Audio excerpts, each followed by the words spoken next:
Students, Siyaram शरदगुप्त जी की कहानी काकी पढ़ा दिया गया है और उससे रिलेटेड 2 अवतरण भी कराए जा चुके हैं। अब नेक्स्ट अवतरण यहाँ पे दिया गया है। See all of you.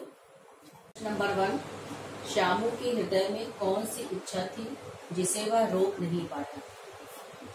तो श्यामू को जब ज्ञात हुआ कि उसकी माँ काकी ऊपर राम के यहाँ चली गई है, उसे बहुत दुख हुआ और अचानक एक दिन आसमान में उड़ती हुई पतंग देखकर उसने अपने मन में विचार किया कि वह पतंग की डोर की सहायता से अपनी काकी को राम के यहाँ से नीचे उतार लेगा और अपनी इसी इच्छा को वह रोक नहीं पाया। वह पहले अपने पिता विश्वेश्वर के पास गया, पतंग मंगाने को कहा, परंतु उसके पिता ने पतंग नहीं मंगाया। उनकी अरुचि देखकर वह अपनी इच्छा को रोक नहीं सका और फिर अपने पिता के कोर से उसने पैसे चुराए। प्रश्न नंबर 2, अपनी इच्छा की पूर्ति के लिए उसने पहले क्या प्रयास किया था। तो अपने पतंग के डोर से अपनी माँ को ऊपर राम के यहाँ से नीचे उतारने की इच्छा की पूर्ति के लिए उसने अपने पिता विश्वेश्वर के पास जाकर उनसे पतंग मंगाने को कहा और लेकिन उसके पिता अपनी पत्नी उमा की मृत्यु के पश्चात, बुक में पढ़ा होगा, उसके पिता विश्वेश्वर अन्यमनस्क रहने लगे थे, इसलिए उन्होंने श्यामू से कहा कि वह पतंग मंगा देंगे और फिर वे वहां से चले। क्लियर। प्रश्न नंबर 3, पहले प्रयास में असफल रहने के पश्चात उसने क्या किया। पहला प्रयास अपने पिता से पतंग मांगने का प्रयास था और जब वह इसमें असफल हो गया तो अपनी माता को बुलाने के लिए वह पतंग मंगाने की इच्छा को रोक नहीं पा रहा था। वह बहुत उत्कंठित था, बेचैन था, इसलिए उसने एक दिन एक जगह खूंटी पर उसके पिता का कोट टंगा हुआ था। इधर उधर देखकर उसने एक स्टूल सरका कर रखा और ऊपर चढ़कर कोट की जेबें टटोलने लगा। उसमें से एक चवन्नी पाकर वह खुशी से दौड़कर चला गया और अपने मित्र भोला को देकर एक पतंग मंगाने को। आई थिंक क्लियर हो रहा होगा। प्रश्न नंबर 4, अपनी इच्छा पूर्ति के लिए उसने किसकी सहायता ली और किस प्रकार। तो पतंग मंगाने की जो इच्छा थी जिससे उसकी काकी ऊपर राम के यहाँ से नीचे आ जाए, इस इच्छा को पूरा करने के लिए उसने किसकी सहायता ली। भोला की सहायता ली। भोला कौन है? सुखिया दासी का लड़का है जो उसका हम उम्र साथी है।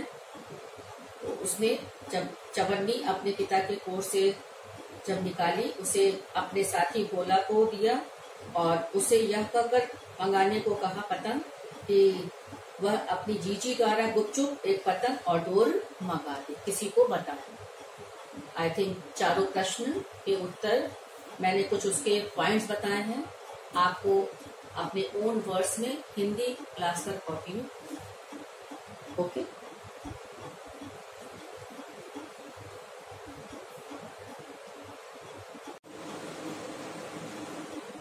अवतरण 4, यहाँ पे पंक्ति दी हुई है। प्रश्न नंबर 1, वक्ता और श्रोता कौन है, परिचय दीजिए। तो वक्ता श्यामू है और श्रोता भोला है, दोनों के बारे में लिख लीजिएगा। श्यामू एक अबोध बालक है, उसकी माँ की मृत्यु हो गई है। वह अपनी माँ से बहुत प्रेम करता है और वह अपनी माँ को जो राम के यहाँ ऊपर चली गई है उसको पतंग की डोर से वह उसे नीचे लाना चाहता है क्योंकि वह अपनी माँ से बहुत प्रेम करता है।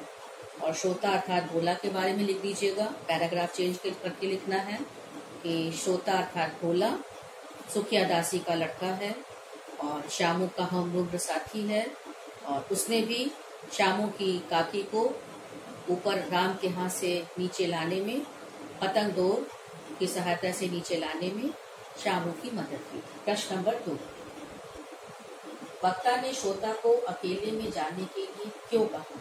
तो जिस प्रकार के अगर प्रश्न आते हैं जहाँ पे वक्ता और श्रोता केवल दिया रहता है, तो आपको कौन वक्ता है और कौन श्रोता है उसके नाम लिखना है। तो वक्ता अर्थात श्यामू और श्रोता अर्थात भोला। तो श्यामू ने भोला को अकेले में जाने के लिए से क्यों कहा? इसलिए कहा क्योंकि अपनी माँ को ऊपर राम के यहाँ से नीचे लाने के लिए उसने अपने पिता की ओर से चवन्नी चुराया था, और चवन्नी चुराकर ही वह पतंग डोर मंगाना चाहता था। इसलिए उसे लगा कि इस चोरी का कहीं पता न चले और अपनी काकी को ऊपर राम के हाथ से नीचे लाने की जो योजना है वह भी किसी को ज्ञात न हो, इसलिए उसने श्रोता से अकेले में जाने के लिए कहा। प्रश्न नंबर 3, वक्ता ने उससे क्या मंगवाया? उस वस्तु को लाने के लिए उसने कितने पैसे दिए? वे पैसे उसे कहाँ से प्राप्त हुए थे? लिसन, जब ऐसे प्रश्न आते हैं जिस प्रश्न में पार्ट होते हैं तो आपको पैराग्राफ करके ही लिखना होता है।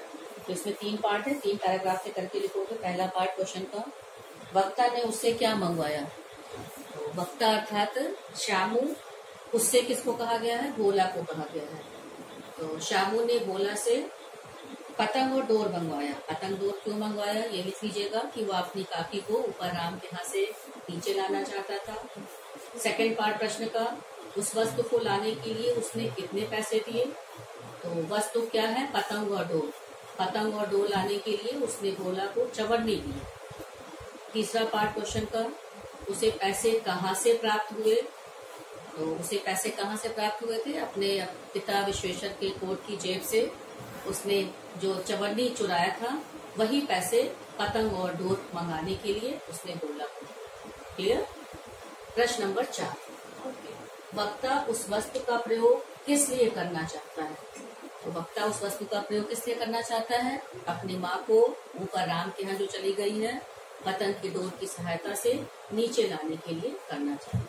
क्लियर? बाकी मैंने पॉइंट्स बता दिए हैं, सभी के उत्तर आपको जैसे आप लिखते चले आए हो अपनी हिंदी क्लास पर कॉपी में उसको। अवतरण 5, पहला प्रश्न, भोला कौन था? परिचय दीजिए। तो भोला के बारे में बताया गया है, उसको लिख लीजिएगा और साथ में ये भी लिख लीजिएगा कि भोला ने श्यामू के कार्य में किस प्रकार से कैसे मदद की थी। कि भोला ने श्यामू की गुपचुप तरीके से पतंग डोर लाने में सहायता किया, और जब उसे ज्ञात हुआ कि श्यामू अपनी माँ को ऊपर राम के यहाँ से नीचे लाना चाहता है तो उसकी इस बात का समर्थन भी किया, और साथ में उसने सुझाव भी दिया कि डोर पतली होने के कारण उसके टूट जाने का डर है, अगर पतंग में मोटी रस्सी हो तो सब ठीक हो जाएगा। क्लियर? तो इस प्रकार से भोला ने श्यामू के हर योजना में अहम भूमिका निभाई। क्लियर? समझाते हुए लिखना है। प्रश्न नंबर 2, बात तो बहुत अच्छी है, से भोला का संकेत किस ओर था? तो भोला का संकेत श्यामू की योजना की तरफ था। श्यामू की क्या योजना थी? वही काकी को जो ऊपर राम के यहाँ गई है उसको नीचे लाने की योजना, और कैसे लाना था श्यामू को? पतंग और डोर की मदद से। क्लियर? प्रश्न नंबर 3, उसने किस कठिनता का उल्लेख किया? उसने मीन्स भोला ने। तो उसने अर्थात भोला ने किस कठिनता का उल्लेख किया? भोला श्यामू से अधिक समझदार था। जब उसे पता चला श्यामू की योजना का तो तब उसने एक कठिनता का उल्लेख किया कि पतंग की डोर पतली है, उसे पकड़कर काकी नीचे नहीं उतर सकती क्योंकि पतली डोर होने के कारण उसके टूट जाने का डर होगा। इस कठिनाई का उल्लेख उसने अर्थात भोला ने किया।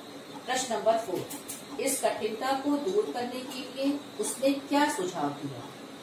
इस कठिनता को पतली डोर के टूट जाने का जो डर था, इसके लिए इसको दूर करने के लिए उसने अर्थात भोला ने क्या सुझाव दिया? तो उसने यही सुझाव दिया कि यदि पतंग में मोटी रस्सी हो तो सब ठीक हो जाएगा, इसलिए मोटी रस्सी का प्रबंध करना। आई थिंक क्लियर हो गया होगा, समझा करके आप देख लीजिए।